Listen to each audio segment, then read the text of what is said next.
I mean this, like, babe, I mean this. Like, from experience, the love of your life, the love of your life does not have an ex-girlfriend that advocates for domestic violence online. The person that you love, the person that you're in a relationship with, does not have an ex-girlfriend that openly advocates for reform in domestic violence. It does not share her experience, and like, doesn't post videos about how physically harmful that person was, straight up. And if you're with somebody like that and they have a history, like 99.9% of the times they are lying to you, and they definitely played much more of a role.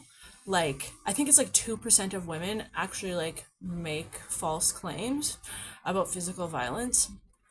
And yeah, like, it's the thing, like, is like what goes into that situation as well too. You have to remember straight up that like, we have our, like, for false accusation, like, we suffer consequences from that, you know what I mean? And like, a lot of people just don't go out of their way, you know, to say something about it. And for all those people that are like, why didn't you leave, why didn't you leave, it takes an average of 7 times before you actually leave an abusive partner. With the person that I was with before, what was for me was like the actual eye opener is I would make the excuse that because we were on substances that he was acting out of rug induced psychosis. Do you know what I mean? And once it happened when we were completely sober, my mind shifted and I didn't feel the same way anymore, and that was really like the decline in our relationship. And I think that the day that I left, or the day that that happened, was July 7th of 2025. So that was like basically an entire year ago, where I was physically assaulted and there was no substances involved. I didn't leave then. No, I didn't. I followed him actually out into the streets because in my mind, it wasn't fair that he was allowed to continue using and doing what he was doing, and I had to sit here and, like, you see what I mean? Like, that's just, the codependency was so intense, and like, he knew that he had full control over me until he didn't, until he was gone. Because on the 7th of September, 2 months later to the day, we were at the beach and he physically attacked me there. And like, it was so bad to the point where he straight up did not like stop. Like, I was telling him, like, I'm giving you the chance now, like, the police are on their way, that woman told you she was calling the police, you can leave and I won't tell them where you are because I'm not going to know where you are. And I was like, I'll just meet you somewhere else. Like, I literally, like, I was like telling him, but he was so enraged that he did not have the capacity to stop and was arrested. So maybe, like, subconsciously that's what he needed, and what, you know. So, like, in a sense, like, he was taken care of. Like, he was in like, he went to jail for his actions, like he should have, and I was on the streets. I still had to survive. He had all of his needs met, all of them. 3 meals a day, 200 milligrams of methadone each day, and a place to sleep every night. One of the things that I learned on the streets is, like, I did not have anywhere to sleep. I didn't know where I was going to go to sleep at night. Every night was a new challenge. Where am I going to lay my head? And sometimes it would take me days, if not a week, before I was able to sleep. A lot of the times, people would offer me a place to go and end up essaying me, you know, like, straight up, all of the time. I remember one time this guy was like, you can stay in my tent, and I was like, listen, I'm gonna tell you the truth, I don't want to do anything actually, and if you touch me, I will attack you. And he tried, and I flipped him over and went all like UFC on him and pinned him down to the ground and started choking him.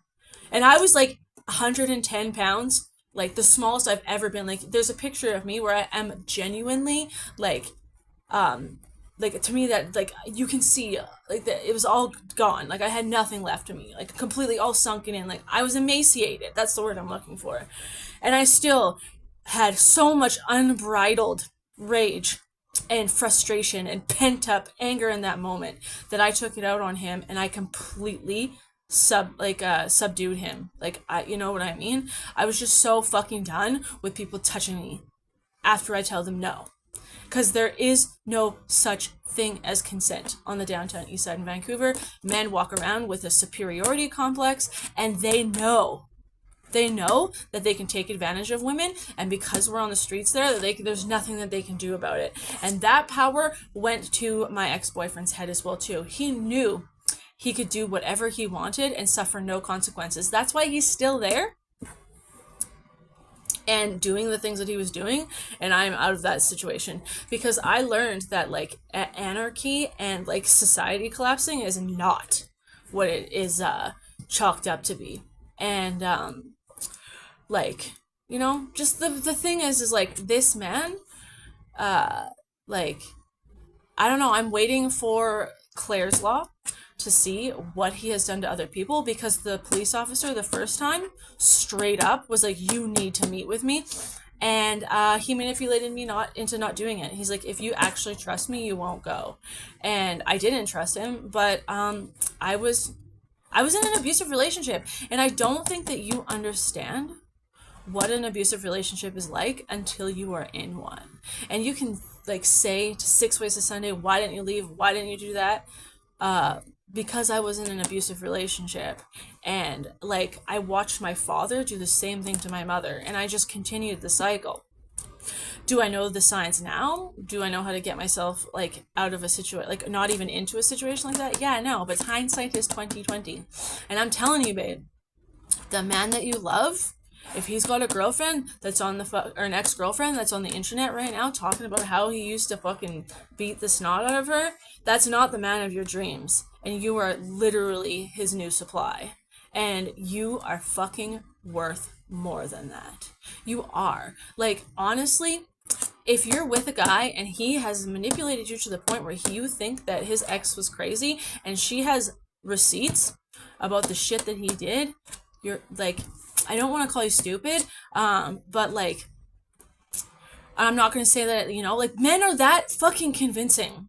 You know what I mean? They are that able to manipulate people, and they know straight up. And I'm not saying men in general. I mean, like, women can do this too. I mean, it's just like the physical aspect, it's just not the same. We all know that. Like, straight up, men are more abusive. It's statistically the fact. But I'm just like, and I'm not saying that this is like particularly a gender thing, but I'm saying that, okay, let's just like take gender out of it. If you have a partner that has ex-partners going on the internet talking about how like, you know, advocating for the end of domestic violence and stricter laws, straight up, that is not the man of your dreams or the woman of your dreams or the person of your dreams. They're not.